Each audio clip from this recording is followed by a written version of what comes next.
বন্ধুরা,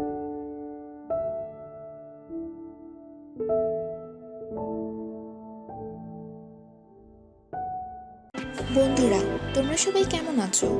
আজকে তোমাদের সাথে মজার একটা গল্প শেয়ার করব। আমাদের চ্যানেলে স্বাগত। চ্যানেলটি সাবস্ক্রাইব করে ভিডিওতে লাইক, কমেন্ট ও শেয়ার করতে ভুলবেন না। আপনাদের মতামত কমেন্টস বক্সে লিখুন এবং নতুন ভিডিও পেতে চ্যানেলটি সাবস্ক্রাইব করে আমাদের সাথেই থাকুন। ধন্যবাদ সবাইকে। শীতল ওয়াশরুম থেকে বেরোতে নিলেই জ্ঞান হারায়। শীতল ফ্লোরে পড়ে যাওয়ায় বেশ শব্দ হয়। রাজ শোয়া থেকে উঠে পড়ে। শীতলের চোখ খুলতে সে ডক্টরকে দেখতে পেল, আর রাজকে রহস্যময়ভাবে নিজের দিকে তাকিয়ে থাকতে দেখল। শীতলের বিষয়টা অবাক লাগলো। রাজ শুধু তাকিয়ে আছে।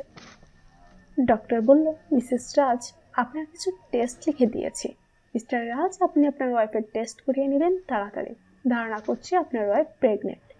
ডক্টর চলে গেল ফিস নিয়ে। শীতল চমকে গেল কথা শুনে ডক্টরের। রাজও বেশ অবাক হয়ে আছে। রাজ ইজি চেয়ারে বসে বসে চিন্তা করছে। রাজ্যের চিন্তা ভর করছে তাকে।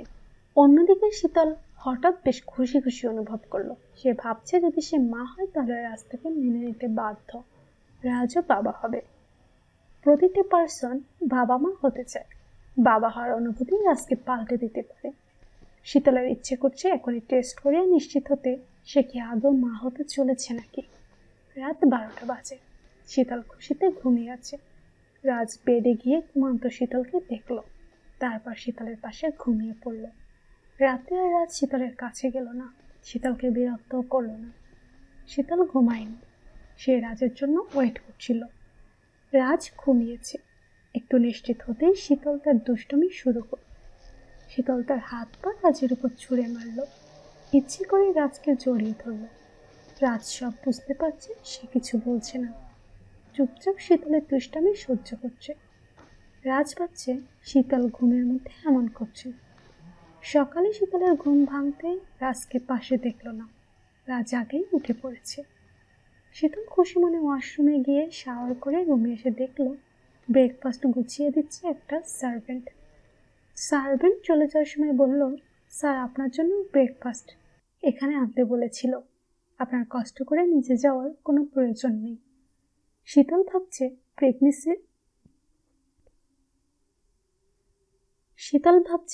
প্রেগনেন্সির জন্যই রাস্তার খেয়াল রাখতে শুরু করেছে।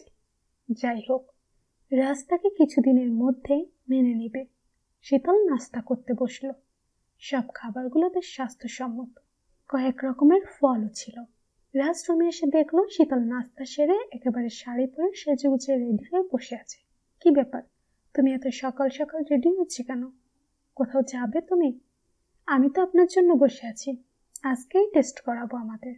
রাজ চমকে গেল। আমাদের মানে? আমাকেও টেস্ট করাতে হবে কি? বাবা হওয়ার জন্য আমাকেও টেস্ট করতে হবে? আরে না না, আমি সেটা বলিনি। আমি বলতে চেয়েছি আমার টেস্ট করাতে হবে। আপনাকে তো আমার সাথে যেতে হবে।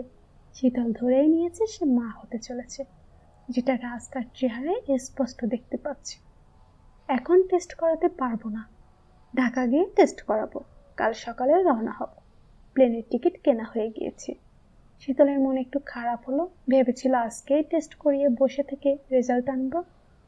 রাজ হোটেলের বাইরে ক্লায়েন্টের সাথে ডিল করে সব কাজ গুছিয়ে নিচ্ছে। শীতল বারান্দায় বসে বসে পেটে হাত দিয়ে অনাগত বেবিকে ফিল করার চেষ্টা করছে।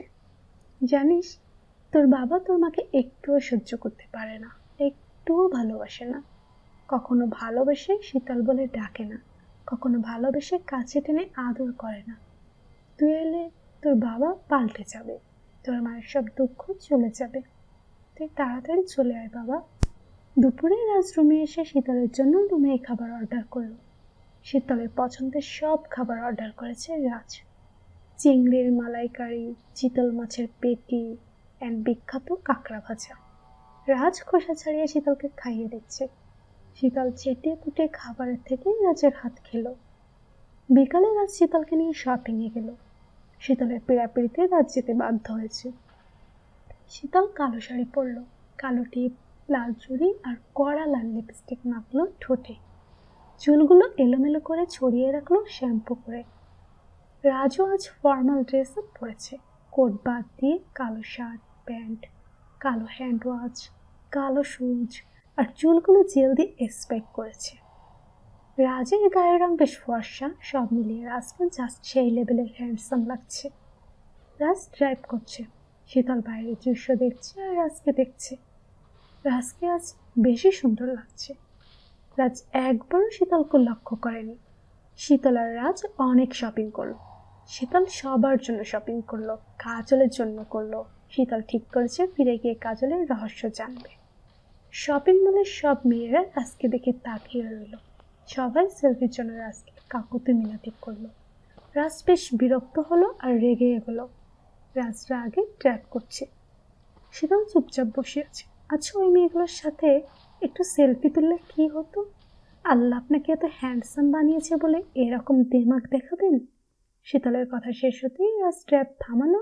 রোডেতে এক পাশে বেশ রাত হয়েছে, তবুও চাঁদের আলোয় রাজের রাগের চেহারা দেখতে পেল শীতল। শীতল কিছু বলার আগেই রাস্তার ঠোঁটে নিজের ঠোঁট ডুবিয়ে দিল। বেশ জোরে জোরে রাজ শীতলকে। ওই মেয়েগুলোর রাগ শীতলের উপর মেটালো রাজ। রুমে এসে শীতল আয়নায় নিজের লাল মুখ দেখে অনেক রেগে গেল। রাজের ফেসও লাল হয়ে আছে লিপস্টিকের দাগে। সকালে ফ্লাইটে রাজ আর শীতল ঢাকায় চলে গেল। শীতল বাইরে থেকে কলিং বেল বাজাতেই একটা মেয়ে এসে দরজা খুলে দিল। মেয়েটাকে দেখে শীতল চমকে গেল। তার ধারণা ছিল সেই হচ্ছে বাংলাদেশের সব থেকে সুন্দরী। বান্ধবীরা তাই বলতো অবশ্য। শীতল এই মেয়েকে দেখে মনে হলো বিশ্বের 4 জন সুন্দরীর মধ্যে এই মেয়েও আছে। Helen of Troy, queen of সেবা, ক্লিওপেট্রা আর এই মেয়ে। মুখে একগাল হাসি নিয়ে মেয়েটা বলল, বৌরানী ভেতরে আসুন। মেয়েটার কণ্ঠে রুদ্র